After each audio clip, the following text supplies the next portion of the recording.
conductas adaptativas funcionales contra las compulsiones y, bueno, cómo aceptar nuestras emociones y qué podemos hacer desde casa. Y estaremos hablando mucho de la empatía, que yo siempre creo que es un tema muy importante, aprender a tener empatía y a tratar de sentir lo que está pasando a la otra persona, ¿no? Durante este webinar analizaremos algunas de las conductas que han surgido en respuesta a la pandemia, como la mayoría nos enfrentamos a la pandemia, y posteriormente hablaremos acerca de los estigmas que han surgido con relación al TOC durante este periodo. Para finalizar, tendremos estrategias, sugerencias y herramientas para utilizar dentro de la casa en la cuarentena. Un par de anuncios breves nada más para los que nos han podido acompañar en el pasado. Para los que no nos han podido acompañar en el pasado, soy Janet Wolpert y dirijo el capítulo español de la Fundación TLC para los comportamientos repetitivos centrados en el cuerpo. Con esto quiero decir que aunque estamos en México, es muy importante para nosotros que nos están oyendo todos los hispanoparlantes en este mundo, ¿no? Bueno, el idioma español es el segundo más importante en el mundo y hay una gran cantidad de personas que hablan en español, por esto es importante este esfuerzo. Se saluda con mucho cariño a todos los miembros de la comunidad, nos escuchan en Sudamérica, en Centroamérica, en el Caribe, en España, en Estados Unidos. En particular quisiera mandar mis condolencias a los que han sido afectados directamente por el COVID-19. Mi corazón está con ustedes, ha sido realmente difícil. En estos tiempos particularmente difíciles se genera mucha angustia, por eso la importancia de buscar estos espacios para ayudarnos entre todos. Quiero agradecer especialmente a la Fundación Caluz, quien nos patrocina en este esfuerzo tan importante, y a la Fundación TLC for Body Focused Representative Behaviors, que hemos recibido todo el apoyo de ellos, formando un gran equipo, y se ha trabajado con ellos en todo momento, dándonos una base de credibilidad, tomando en cuenta ya sus 25 años de trayectoria, ¿no? Hoy tenemos un muy nutrido grupo de participantes. Espero que nos den la oportunidad los siguientes 2 viernes también. Y bueno, al final habrá tiempo para algunas preguntas. Les pido que por favor nos las hagan llegar en el icono de preguntas y respuestas. Y si por razones de tiempo no alcanzamos a contestar todas, les pido que por favor nos manden un correo a al correo de información @bfpr.org, que ahorita lo vamos a poner en el chat, para poderles contestar puntualmente cada una de sus preguntas. Y bueno, sin más los dejo con Pamela y con Tania. Muchísimas gracias. Gracias, Janet. Hola a todos. Se me hace súper raro todavía como estar hablando a la pantalla. Realmente para mí el tener a la persona, bueno, así que o verlos es bien importante, pero bueno, ahora sí que vamos a adaptarnos ahorita. El tema de hoy es bien interesante desde mi punto de vista y vamos a empezar hablando un poquito de los estigmas en relación a los trastornos mentales. Normalmente le das spam. Ándeles. Entonces, fíjense, normalmente digo, a lo mejor no son las imágenes que queremos ver ahorita, pero casi siempre cuando hablamos de trastornos mentales, uno se imagina como la camisa de fuerza, se imagina el manicomio, se imagina realmente como la telaraña y el olor a pipí. Y la verdad es que no debería de ser así. O sea, los trastornos mentales creo que mucho de lo que nos falta, inclusive en México y en otros lugares, es como ver los trastornos mentales como algo que sucede y que es algo que se debe de tratar y que no tiene que ser de esta forma. Realmente en TOC México, y creo que TLC también comparte como toda esta noción, es hacer que los temas psicológicos y los temas psiquiátricos sea algo que se trabaje como desde el lugar, o sea, que sea un lugar bastante agradable en donde realmente podamos decir, yo tengo TOC, yo tengo trico, yo tengo derma, yo tengo, ahora sí que bipolaridad, o sea, cualquier trastorno como tal, y que sea algo que podamos realmente trabajarlo de una forma diferente, ¿no? En todos los webinars que se han dado en esta serie de los 6 que se llevan, hemos visto también que hay algunas preguntas que dicen mucho este tema de tengo un TOC de trico, ¿no? O tengo un TOC de derma. Y creo que es importante hacer esa diferencia porque a pesar de que comparten algunas cosas y tienen ciertas similitudes, son muy, muy distintos, inclusive el tratamiento, inclusive el medicamento que ya se vio un poquito anteriormente, pero que creo que antes de iniciar con todo lo que Pamela nos va a ir comentando a lo largo de esta plática, es importante ver lo que sí tienen en común, pero también ver lo que tienen o cuál es la diferencia, ¿no? Entonces, fíjense, la parte aquí de similitudes. Gracias. Es realmente que son conductas repetitivas que uno no quiere hacer, tanto las compulsiones como las conductas repetitivas que hemos venido hablando en cuanto a tricoderma, onicofagia, etcétera. Aquí faltaría agregar que también es un tema genético, o sea, la carga hereditaria y que corre dentro de las familias es importante tomarlo en cuenta y comparte esta similitud con el TOC. Y muchas veces las conductas, tanto de arrancar o de estar como pellizcando, etcétera, en los cachetes, morderse las uñas, tienen una similitud con las compulsiones porque a veces el objetivo es como llegar a esta parte de encontrar la simetría o sentirse bien. O sea, si yo me voy a arrancar, a lo mejor de aquí estoy buscando también que el círculo sea de cierta forma o que mi piel esté completamente lisita y que no haya ninguna protuberancia, etcétera, ¿no? Y también este término de just right es muy conocido en el sentido de esa sensación que cada uno tiene y que sabe hasta dónde llega esta sensación de lo hice bien. Ajá, entonces es como buscar justo esta sensación, ¿no?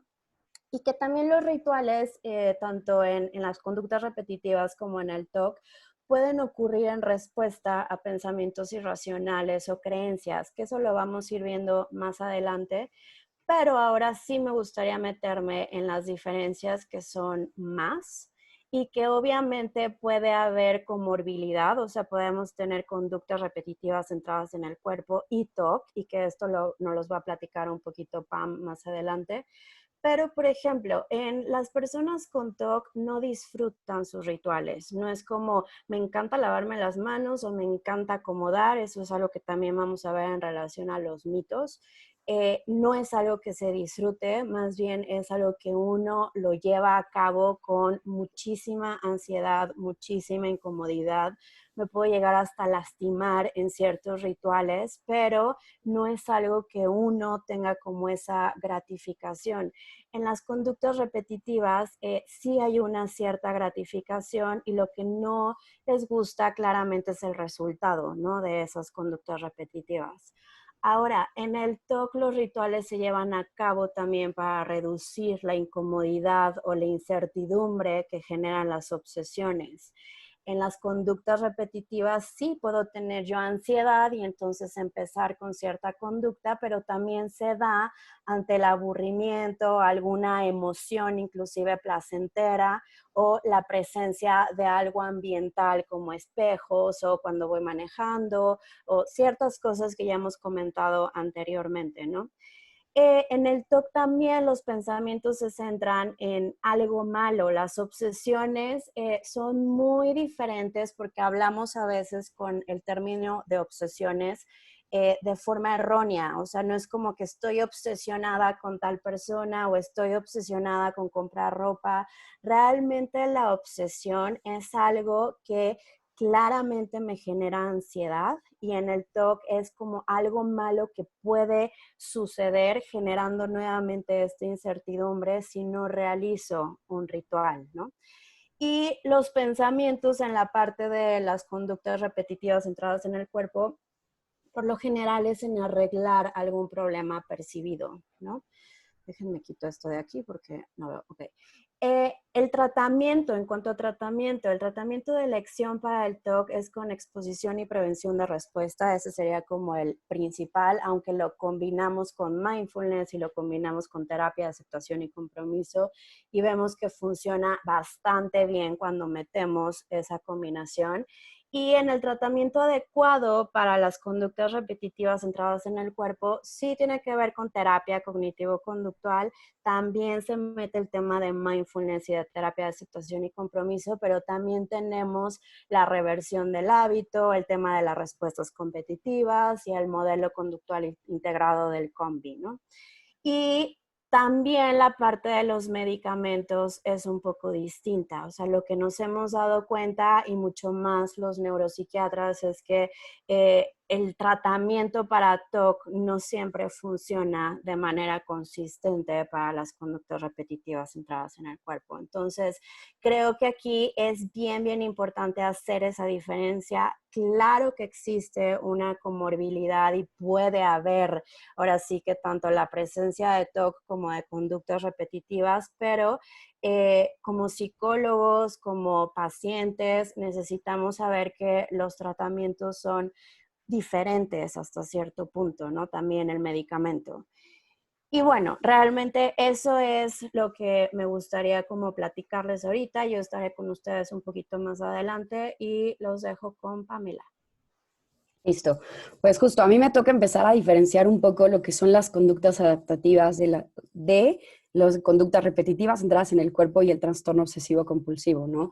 Hay muchos mitos alrededor de las dos que iremos como un poco analizando a través de la conferencia, pero parte de esto es una, con las conductas repetitivas en el cuerpo es esta creencia de que todos lo hacemos, ¿no?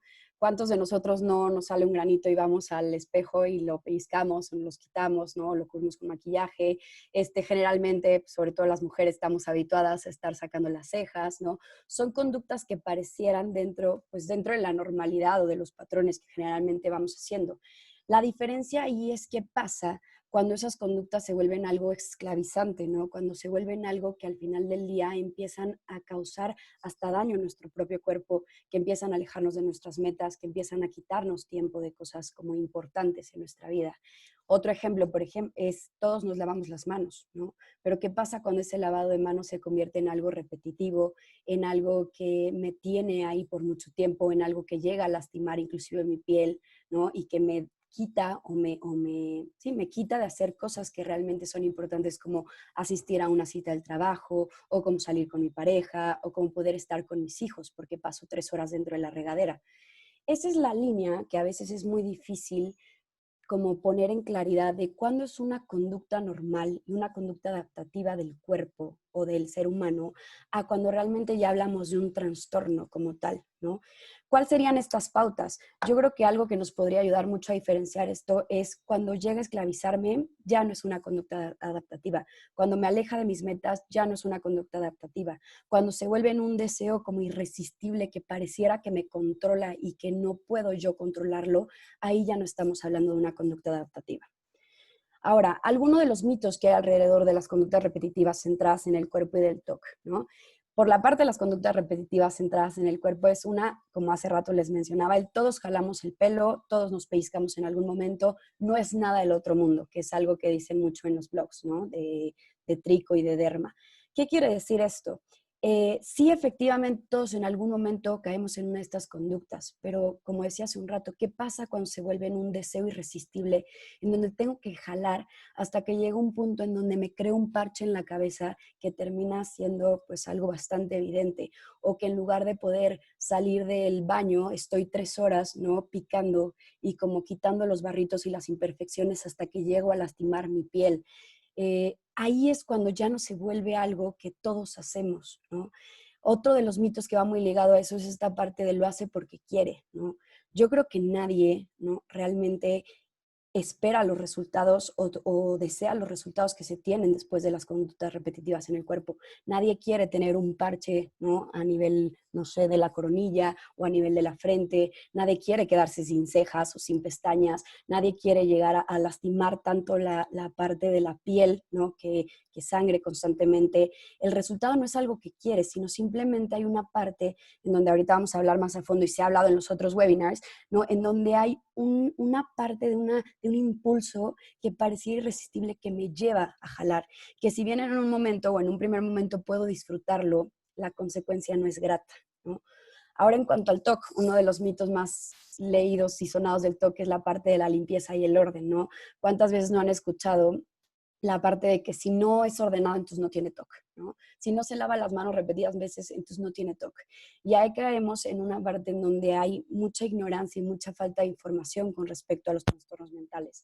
¿Por qué? Porque la obsesión y la compulsión no necesariamente tienen que ver con la limpieza y el orden. Existen muchos otros tipos y muchas variantes, como por ejemplo el TOC de daño, el TOC de violencia, el TOC de superstición, el TOC de limpieza, el de orden y simetría, ¿no? Y así nos podemos ir con una lista variada en donde no necesariamente cabe la limpieza y el orden.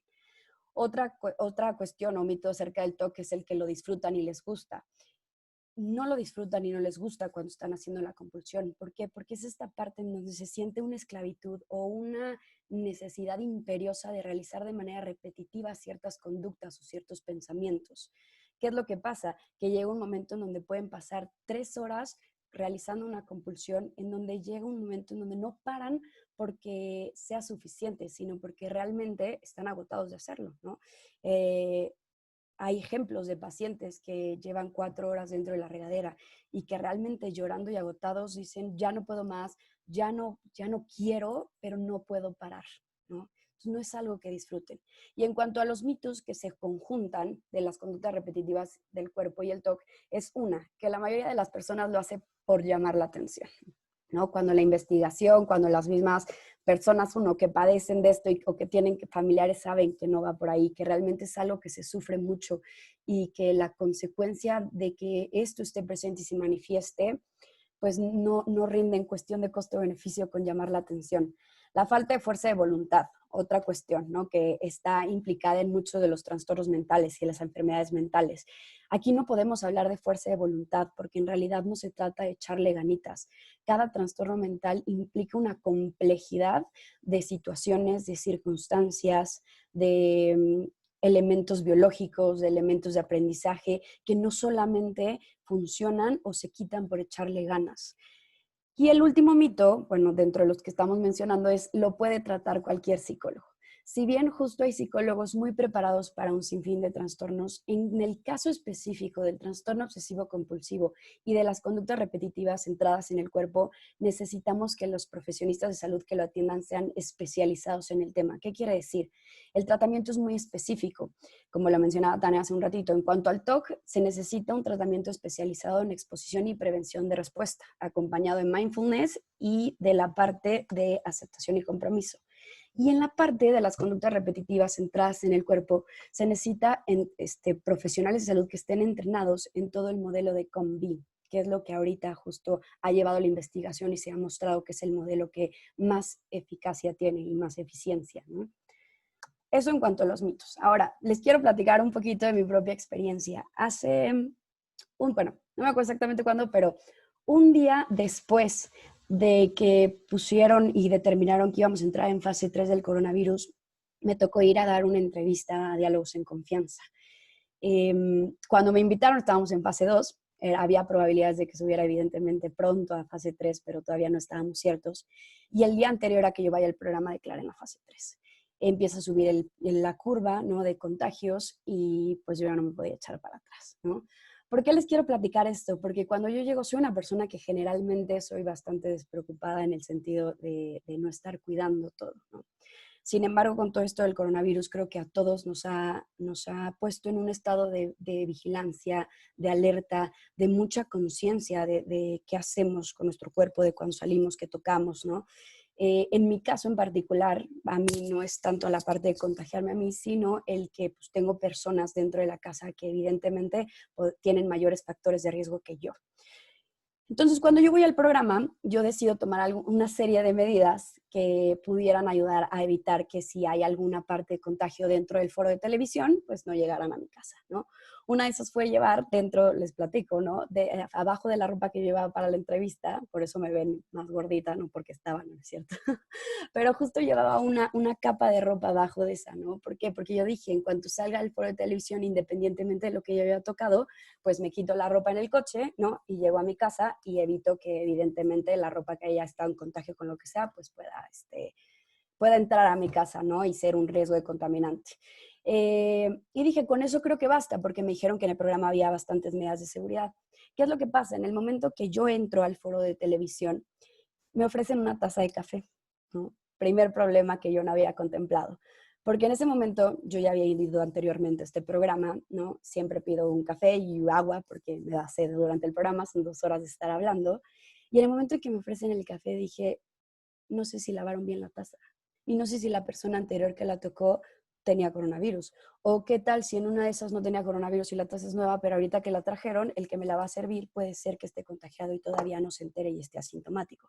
Y así empiezan a surgir una cantidad de dudas, de preocupaciones en mi cabeza con respecto al momento que yo estaba viviendo.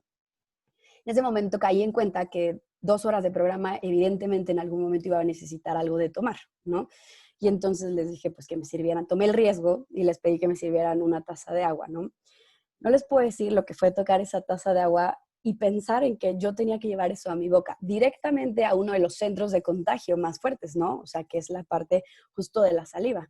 En ese momento justo entramos al foro de televisión y me toca justo en esas imágenes que van viendo empezar a hablar de algunos ejemplos de compulsiones.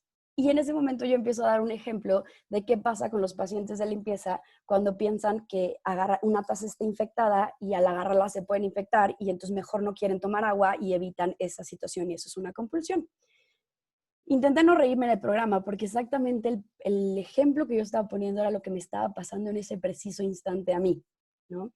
Intenté no agarrar nada de lo que estaba en el foro, ¿no? La mesa, la silla, si se ven en esas imágenes, agarré la mesa, agarré la taza, me agarré la cara y yo lo único que pensaba es que ya estaba llena de coronavirus, pero que el programa tenía que seguir, ¿no? Salgo del programa y me encuentro con que al lado de mi coche estaba estacionado uno de los doctores con los que compartí el programa. Y yo dije, Pamela, qué vergüenza, ¿no? Que venimos a hablar de TOC y el doctor que está al lado de ti se dé cuenta que tú te subes al coche para quitarte la ropa, no, obviamente traía ropa abajo, ¿no? Y justo pareciera que tú estás compulsionando. Son de esos momentos en la vida en que haces este clic y dices, qué fuerte, ¿no? Qué fuerte porque más allá de que yo tenga que hacer esta serie de cosas porque estamos ante una pandemia, tal cual, no es algo que yo me estoy inventando, la preocupación constante y la alerta constante con la que tengo que vivir este día y hacer cada uno con una extrema conciencia de mis movimientos, de qué toco, que ya está contaminado y entonces qué no puedo volver a tocar o cómo no tocarme la cara, después ponerte el cubrebocas, pero tus manos ya están sucias después del programa. Esta angustia, ¿no? Y esta ansiedad que a veces se genera, al final del día yo la tuve por un corto periodo de tiempo, que fue 1 hora de programa, 2 horas de programa, salir, llegar a mi casa, bañarme y ya estaba otra vez en mi ambiente seguro, ¿no? Sabiendo que podía dentro de 15 días mostrar síntomas. Sin embargo, eso fue algo temporal. Pero ¿qué pasa cuando ese es tu día a día? ¿No? Cuando tu día a día es estar pensando qué tocas, qué rozas, qué pasa si contagias a alguien, al mínimo síntoma creer que ya te contaminaste, ¿no? Este es un ejemplo de un solo tipo de TOC, pero es algo que justo creo que nos lleva a replantear. Al inicio de la cuarentena escribí un artículo que pueden encontrar en TOC México, de esta parte de conciencia en donde hoy la mayoría de la población, si no es que toda, nos enfrentamos a una situación totalmente desconocida que nos genera angustia, que nos genera mucha preocupación, que nos genera incertidumbre porque no sabemos cómo va a acabar esto ni en qué momento va a acabar, a pesar de que es algo temporal, ¿no? Sin embargo, ¿qué pasa con todas esas personas que lo van viviendo en su día a día y que no es algo temporal para ellos? Que la amenaza que el TOC les manda o las obsesiones a su cabeza todo el tiempo es esta amenaza de muerte que estamos sintiendo a veces con el coronavirus, esta constante amenaza de riesgo, ¿no?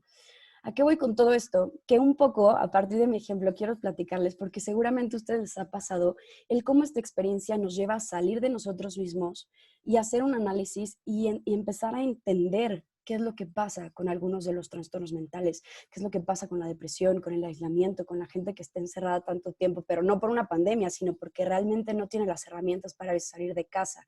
¿Qué va sucediendo con todo eso? Porque hoy nosotros lo estamos viviendo de alguna manera en carne propia, ¿no? Entonces, justo creo que también esta pandemia es una invitación a eso.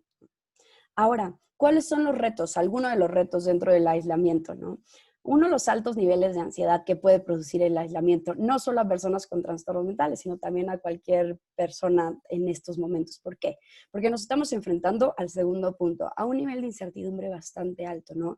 En donde cada vez el escenario, ¿no?, se vuelve distinto, en donde cada día nos aplazan más la salida, en donde cada vez sentimos más cercanos el nivel de contagio, ¿no? Antes era en las noticias, veíamos cómo las personas iban enfermando y hoy es el primo, es el tío, es el, ¿no?, el amigo de un amigo, y cada vez lo vamos sintiendo más cercano, ¿no? Esa incertidumbre inclusive de nuestra propia salud. Ahora, otro de los retos es la sensación de soledad. ¿A cuántos no ha aislado literalmente esta cuarentena de los demás, ¿no? ¿Qué pasa con todos aquellos que viven en departamentos solos y que no pueden salir, ¿no? Que no viven al lado de una pareja o de familia y que realmente están sintiendo muchos momentos de soledad? ¿Qué hacen con eso, no? Que la parte de dar rienda suelta a los impulsos, ¿no? Esta parte de, pues ahorita en cuarentena nadie me ve, ¿no? Ahí, a mí me parece muy curioso porque cada vez que me conecto con pacientes, cada día veo más que se dejan la barba que nunca se la habían dejado porque tienen islotes, así, ¿no? Porque no les crece bien, o que se rapan, o que de repente ya traen la mata aquí y me dicen, como todavía no voy a ir al colegio, entonces puedo dejarme el pelo como yo quiera, ¿no? ¿Qué es lo que pasa? Ahí entra en una parte de libertad, pero cuando se combina eso con el nadie me va a ver y entonces puedo ser libre de jalar y que me quede una parcha aquí, pero no pasa nada porque no estoy saliendo, o no tengo que llegar a una junta de trabajo, a lo mejor a la oficina, y entonces me puedo dar el lujo de quedarme 3 horas compulsionando en la regadera y no pasa nada, ¿no? Toda esta cuestión en donde se va relajando un poco por la situación que estamos viviendo, la awareness, la conciencia y el control de nuestras conductas, ¿no? Y la saturación de noticias, ¿no? En donde aparte tenemos en México una situación donde a veces ¿no?, generalmente los noticieros son muy amarillistas y entonces nos llega a causar más ansiedad porque aparte por redes nos bombardean con noticias que ni siquiera son ciertas, ¿no? O que están un poco maquilladas y entonces nos angustian más. Y la monotonía, ¿no?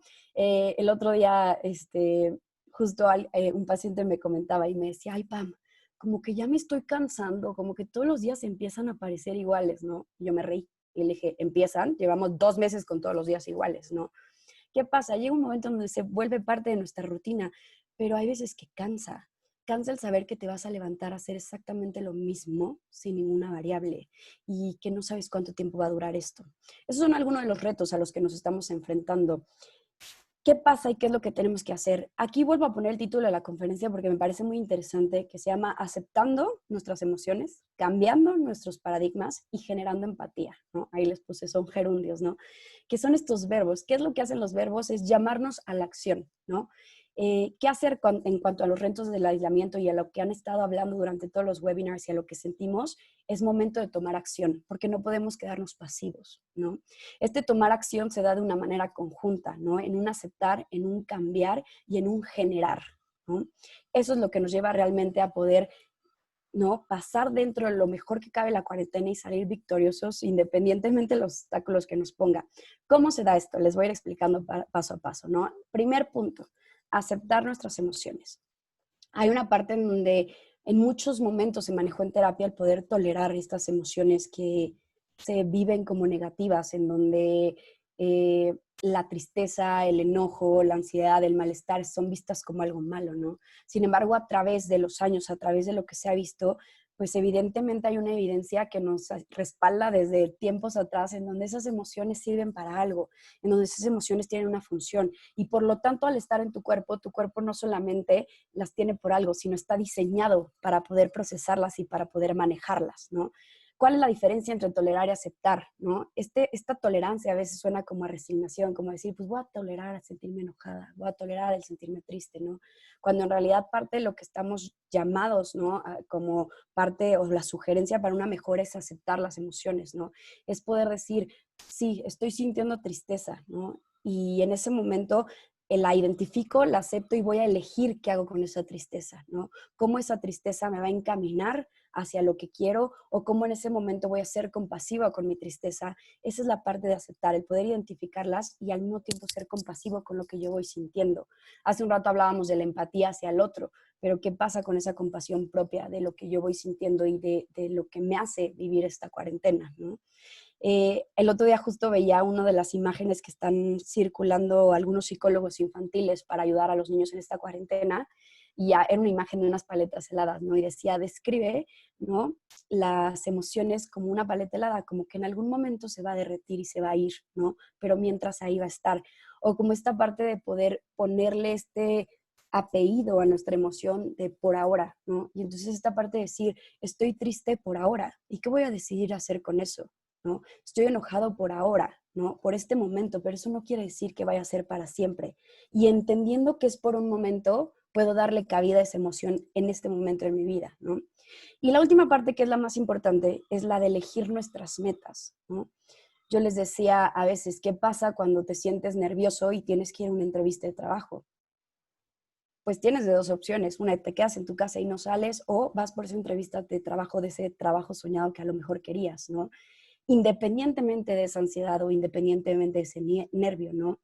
Tienes algún evento muy importante y ese día te sientes triste, ¿no? Por alguna razón, ¿no?, que haya sucedido en la vida. ¿Qué es lo que haces? ¿Eliges seguir tus metas, que ahorita les voy a platicar de esto, o te quedas en la casa? A eso voy con las metas. Hay una parte, les decían en la parte como promocional, que íbamos a hablar un poquito del ACT. Hablar de la terapia de aceptación y compromiso es bastante, se necesita un webinar entero más, ¿no? Porque es un tratamiento bastante rico, con bastante, ¿no?, riqueza tal cual y elementos a trabajar. Pero esto es una probadita de esto. ¿Qué es lo que nos dice el ACT? Como bien dice, que es, o sea, el resumen de terapia de aceptación y compromiso en inglés, ¿no? Es un llamado a la acción, como les decía hace rato, y la parte de enseñarnos o entrenarnos para vivir una vida comprometida con nuestros valores, ¿no? Muchas veces me dicen los pacientes de, ¿valores te refieres a honestidad? No, también, pero nos referimos más a los valores. ¿Qué quiere decir? ¿Qué es lo que más valoras en tu vida o lo que quieres en tu vida? ¿Cuáles son esas metas? ¿Cuál es ese plan de vida, ese proyecto que realmente anhelas y deseas llegar a él? A eso nos referimos con valores. Entonces, parte del ACT es enseñarnos a vivir una vida comprometida con esos valores, crearnos una flexibilidad psicológica que nos permita acercarnos a ellos y justo crear una vida con significado, ¿vale? Una de esas herramientas que utiliza el ACT para enseñarnos eso es el Choice Point, que aquí se los pongo como punto de elección. ¿Qué es lo que quiere decir? Generalmente, lo que hacemos es decidir. Siempre antes de hacer alguna conducta, tenemos un momentito de decisión, sean microsegundos o sean 3 días para pensarlo, cada quien dependiendo de la situación. ¿Qué es lo que pasa? Que generalmente esa decisión que está aquí se ve como un poco filtrada o como obnubilada por las emociones, por los sentimientos, por los temores, por las circunstancias externas que en ese momento están surgiendo, ¿no? Platicabas un rato de un evento y la tristeza, ¿no? ¿Qué es lo que pasa? Yo tengo la elección de ir o no a mi evento. Sin embargo, hay veces que esa tristeza puede poner un filtro que me diga, mejor no. Pero ¿qué pasa? Cuando estamos decidiendo de acuerdo a esta parte aquí abajo, generalmente tomamos decisiones que nos alejan de lo que queremos, ¿no? Cuando realmente elegimos en relación o con relación a nuestras metas, es esa brújula que nos va acercando. ¿Qué quiere decir? Me despierto con un nervio tremendo por ir a la entrevista. Pero a pesar de ese nervio, yo sé que mi meta es conseguir ese trabajo. Entonces yo decido de acuerdo a esa meta y a pesar de ese nervio, de ese miedo, de lo que sea, yo decido ir a esa entrevista, ¿no? Entonces eso se nos va manejando todo el día. Estoy entrenando para un maratón, ¿no? Ese día me levanté y tenía una flojera terrible porque aparte me dormí tarde. Tengo ese punto de elección de decidir de acuerdo a lo externo o a lo interno, que es esta parte del cansancio, o de acuerdo a mis metas, que es levantarme y entrenar para ese maratón, ¿vale? Ahora, ¿qué hacer desde casa? Una, pues les han dado en los diferentes webinars y en los anteriores bastantes consejos. El anterior justo les dieron 5 estrategias buenísimas que pueden utilizar para las conductas repetitivas centradas en el cuerpo, ¿no? Ahí lo pueden checar otra vez y tomar nota, como les dijo Cintia al principio. Después, creo que y consideramos que el momento de estar en casa nos da una oportunidad excelente en cuanto a tiempo, en cuanto a espacio, para poder lidiar con la incertidumbre, para tomarnos ese tiempo de identificar esa emoción, esa sensación y poder aceptarla en nuestra vida y exponernos desde diferentes cosas, ¿no? Exponernos en cuanto a cuestiones obsesivas del TOC o exponernos a esta parte de lo que las mismas conductas repetitivas en el cuerpo nos están llevando a estos impulsos o estas urgencias y decidir o elegir no ceder ante ellas, ¿no? Redescubrir y retomar hobbies que dejaste de hacer por falta de tiempo o por los mismos trastornos que estaban ahí presentes. Este es el momento de retomarlos, ¿no? Y de vivir justo como darle un sentido distinto. Y por último, una de las propuestas que salen ante los trastornos de ansiedad y ante toda situación que estemos viendo de acuerdo a la pandemia es una estrategia que da el doctor Ross Harris, que se llama Face COVID. Le pone así para que justo no se nos olvide qué es lo que significa cada letra. Voy a ir como un poquito rápido para que podamos justo pasar a la parte de preguntas y respuestas, ¿no? El Face COVID es muy simple. Se los voy a dejar si quieren, se los paso a Janet para que se los pase. Es el focus, ¿no? Esta parte de enfocarte en lo que realmente tú puedes controlar. No podemos controlar cuándo vamos a salir, no podemos controlar la crisis económica si se viene o no se viene, no podemos controlar nada de lo que está afuera, pero te tienes que enfocar en lo que sí puedes controlar, tus horarios dentro del confinamiento, qué es lo que haces y cómo reaccionas a tus emociones, qué hobby retomas, qué haces con tu día, ¿no? La parte de reconocer tus emociones y pensamientos, no está mal sentir, hay que aceptar y hay que darle cabida a esas emociones. No está mal si un día te sientes triste, pero identifícalo para que puedas entonces no reaccionar, sino elegir cómo actuar ante eso. La parte de regresa a tu cuerpo. Cuando te sientas abrumada, regresa a tus sensaciones. Cuando sientas que viene una crisis de ansiedad, regresa a tu respiración, a tu cuerpo. Engage es la parte involúcrate. Yo creo que es una como puntos más importantes dentro de esto porque nos da la posibilidad de realmente vivir esta vida comprometida, de involucrarnos en las actividades que realmente nos importan, el sentarnos a la mesa y compartir una conversación con alguien, con nuestra pareja, con nuestra familia y estar ahí, no pensando en el coronavirus, no pensando en otras cosas, ¿no? Haces ejercicio, enfócate y involúcrate en la actividad. Llamarnos a acciones comprometidas, haz tu plan, que se va a juntar con un punto de al rato, que es, haz un plan en donde puedas identificar tus valores y tus metas y empieza a crear estrategias para que esta cuarentena puedas acercarte a ellos, tomar un diplomado, hablar con alguien, empezar terapia, ¿qué te puede llevar hoy en cuarentena a esas acciones comprometidas con tu vida? Abre tus emociones, ¿no? Es esta parte, sé compasivo con ellas, compártelas con la gente que está a tu alrededor, ¿no? Déjaselo saber el cómo te sientes. La lista de tus valores, que hace un rato decía, y la otra, muy importante, es identifica tus recursos. A pesar de que en esta cuarentena parece ser que estamos solos, no lo estamos. Hay programas de ejercicio, hay aplicaciones de meditación, hay grupos de Alcohólicos Anónimos, de codependencia, el grupo de apoyo de TLC, ¿no? De conductas repetitivas. Identifica qué recursos hay a tu alrededor.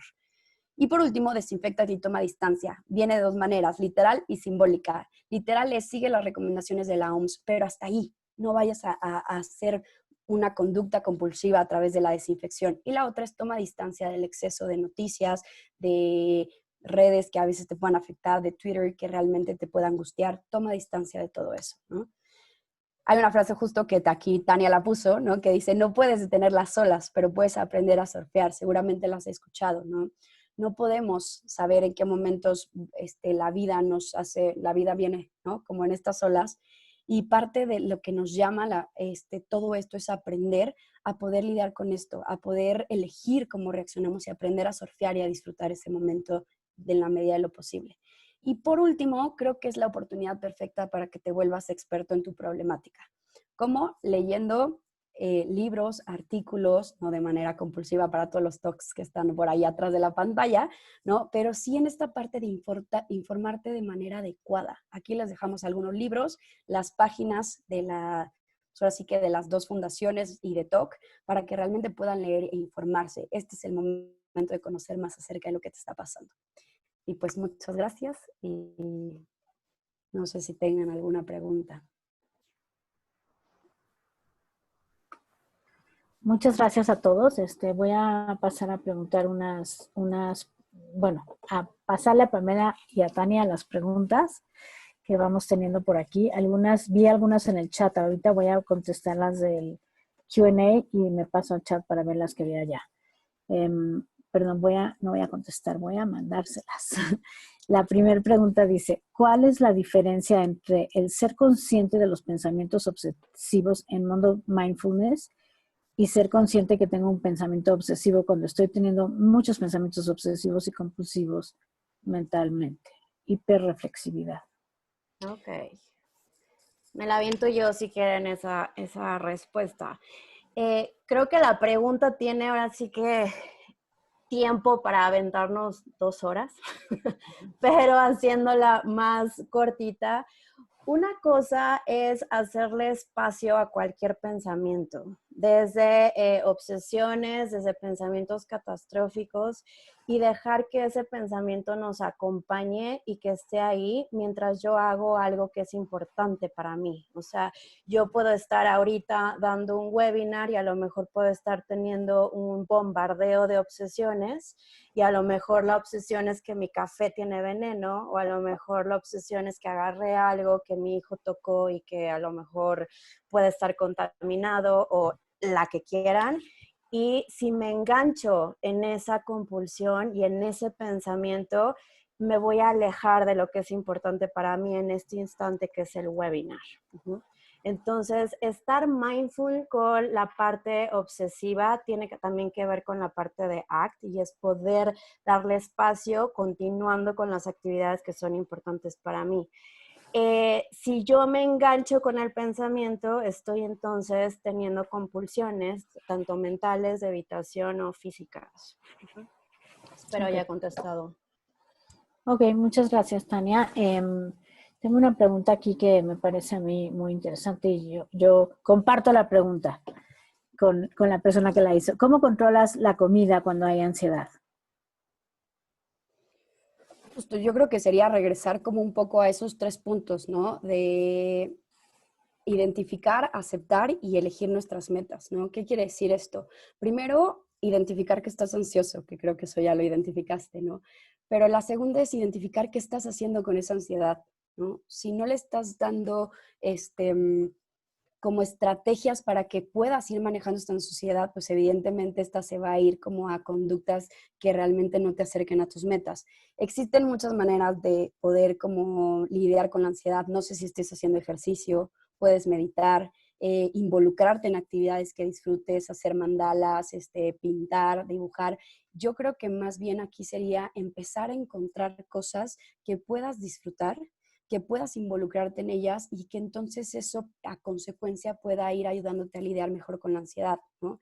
Y segunda, si sigues haciendo todo eso y sigues teniendo ansiedad, yo creo que justo es esa parte de poder ser un poco compasivo, poder entender por qué estamos sintiendo ahorita ansiedad, yo creo que todos, ¿no?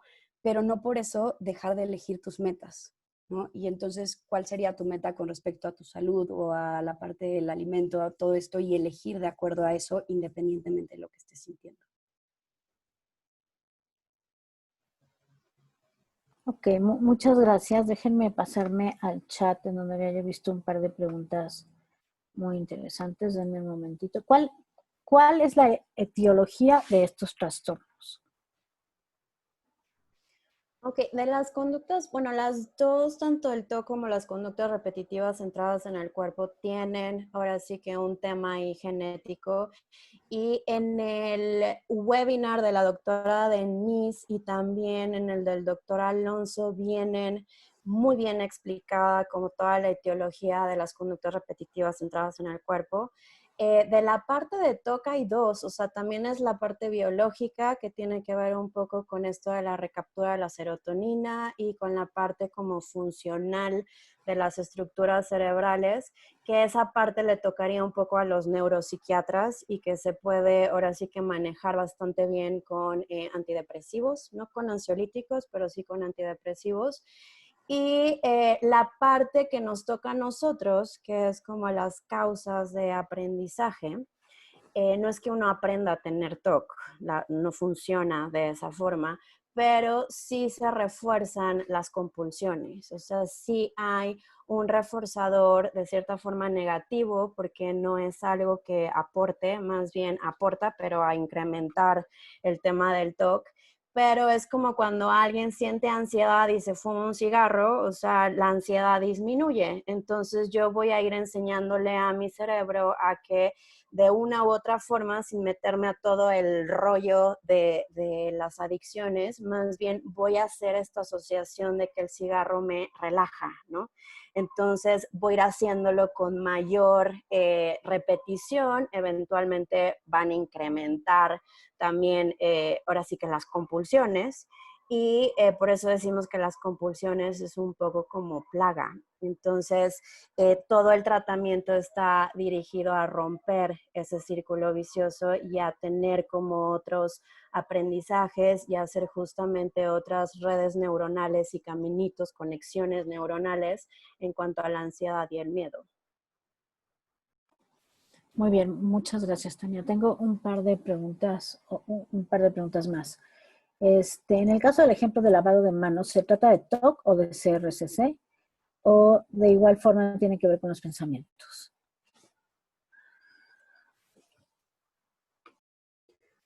Habría que averiguar un caso en específico, ¿no? En cuanto al ejemplo que yo puse, nos referimos a trastorno obsesivo compulsivo, ¿no? En donde la compulsión sería lavarse las manos, que sería este comportamiento repetitivo que la persona está haciendo para disminuir el malestar que está sintiendo. También ahí, perdón, yo agregaría esta parte de cuál fue el detonante y si hay alguna obsesión. Porque finalmente el lavado de manos puede ser un síntoma, pero habría que ver como realmente de dónde está viniendo o por qué o con qué intención estoy haciendo ese lavado de manos. Pero como dice Pamela, también hay que ver otros temas ahí de información importantes. Bueno, tengo otra pregunta para ustedes. Realmente son dos, pero vienen de la misma persona. Dice, buenas tardes. ¿En el autismo, el TOC es parte de la condición? Esa es la primera pregunta. Y la segunda pregunta dice, ¿un adulto con autismo que tiene conductas repetitivas que van en aumento requiere medicamento para disminuirlas? Esa es la otra pregunta. La primera se cortó un poquito hasta el final. ¿Me la repites, Janet? Buenas tardes. ¿En el autismo el TOC es parte de la condición?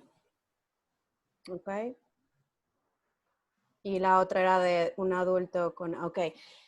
El TOC puede venir, o sea, es muy raro que el TOC venga solito. Normalmente hay como comorbilidad, tanto con conductas repetitivas centradas en el cuerpo, como con del espectro del TOC, como puede ser Tourette o dismorfismo corporal, o en este caso también hay TOC que a veces viene en combinación con autismo. Entonces, ahí habría que ver qué conductas son básicamente solo del autismo, porque hay conductas repetitivas normales, digámoslo así, o esperadas dentro del autismo, o si esas compulsiones o esas conductas repetitivas están haciendo por un detonante y una obsesión. Entonces habría que diferenciar esa parte. En cuanto a que van aumentando y requieren medicamento, no siempre se requiere medicamento para el tema del TOC. Hay que ver y hay que, ahora sí que ver todo el historial, ahora sí, del paciente, pero normalmente las compulsiones, si no se tratan, van en aumento. O sea, normalmente el TOC tiene, ahora sí que una vida en donde va incrementando y es raro en donde vaya disminuyendo. Ok, muchas gracias, Tania. Tengo aquí una que me gusta. Si no entendí bien lo de tolerar o aceptar las emociones.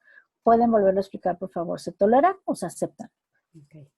Ahí la respuesta justo es se aceptan, ¿no? Estamos acostumbrados o a resignarnos o a tolerarlas, ¿no? A decir, chin, ya me dio esto y aquí me tengo que quedar arruinando mi día con esta emoción, ¿no? Esa es un poco la tolerancia, como el tener, como verla como algo negativo que llega y que me va a arruinar de cierta manera el día, pero pues que no queda de otra, ¿no? Esa es la parte de tolerar. Ahora, nosotros estamos llamando a una segunda acción, que es la que realmente pues nos ayuda a vivir una vida mucho más comprometida y mucho más plena y con más significado, que es el aceptarla. ¿Qué significa aceptar esta emoción? El poder ser capaz de identificarla y de darle cabida, de reconocerla y decir, ok, me estoy sintiendo triste, ¿no?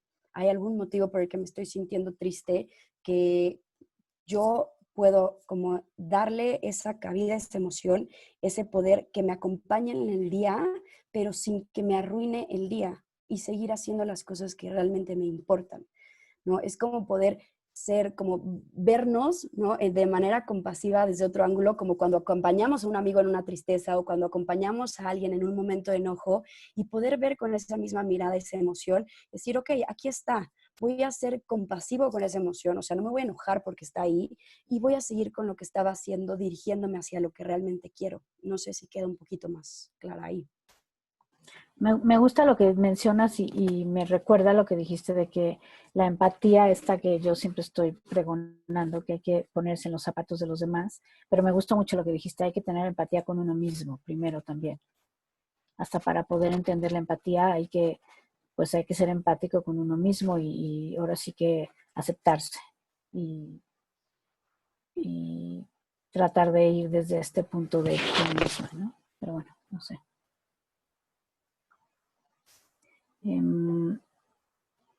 Está bien, creo que hemos acabado con las preguntas. Entonces, bueno, les agradezco mucho, Pamela y Tania, haber estado con nosotros. Estoy pidiendo aquí que ya no hay más preguntas, pero lo que sí hay muchos son felicitaciones. Entonces, bueno, quiero decirles que hay un buen de felicitaciones para ustedes. Y les quiero también, bueno, obviamente dar las gracias. Y bueno, de paso quiero anunciar que la próxima semana tendremos a la doctora Carolina Santillán. Ella es directora, bueno, trabaja en la UNAM y quiero decirles un poquito de su trayectoria, que es muy importante. Bueno, nos va a dar una plática muy importante acerca de los comportamientos repetitivos centrados en el cuerpo para niños y adolescentes. Entonces, estoy muy contenta porque mucha gente nos ha estado preguntando específicamente sobre niños y adolescentes. Me parece muy, muy importante. Ella es muy experta en ese tema y tiene unos consejos realmente muy, muy efectivos, ¿no? Es psicóloga y cuenta con maestría y doctorado en psicología por la UNAM y es supervisora académica de la estrategia de crisis, emergencias y atención al suicidio en la UNAM FES. Ella es profesora en la UNAM de la carrera de psicología en el ámbito del desarrollo, la educación y la docencia. Y es experta también en la terapia cognitivo-conductual. Es miembro del Sistema Nacional de Investigadores y bueno, ella fue becaria de la Fulbright con su tesis doctoral en la Universidad de Pensilvania en el Centro para el Tratamiento de los Trastornos de Ansiedad.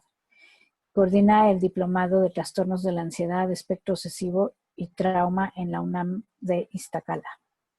Entonces, como les decía, el título de la plática será Los niños y las niñas, sus familias y las conductas repetitivas orientadas en el cuerpo. Se va a hacer un repaso sobre cómo ocurren estas conductas que están centradas en el cuerpo y se va a hablar sobre un plan para poder sobrellevarlas en el confinamiento, especialmente con niños y adolescentes. Entonces, los esperamos el viernes que entra, de nuevo a la 1 de la tarde. De nuevo, les agradezco mucho por participar con nosotros. Bueno, si hay más preguntas y no las pudimos contestar o si ahorita se les ocurren otras preguntas, no duden por favor en escribirnos al correo que ya está ahí en el chat. Justamente ahorita lo están poniendo de nuevo. Y bueno, muchísimas gracias. Nos vemos el viernes que entra. Les deseo que pasen un muy buen fin de semana. Gracias, Tania y Pamela.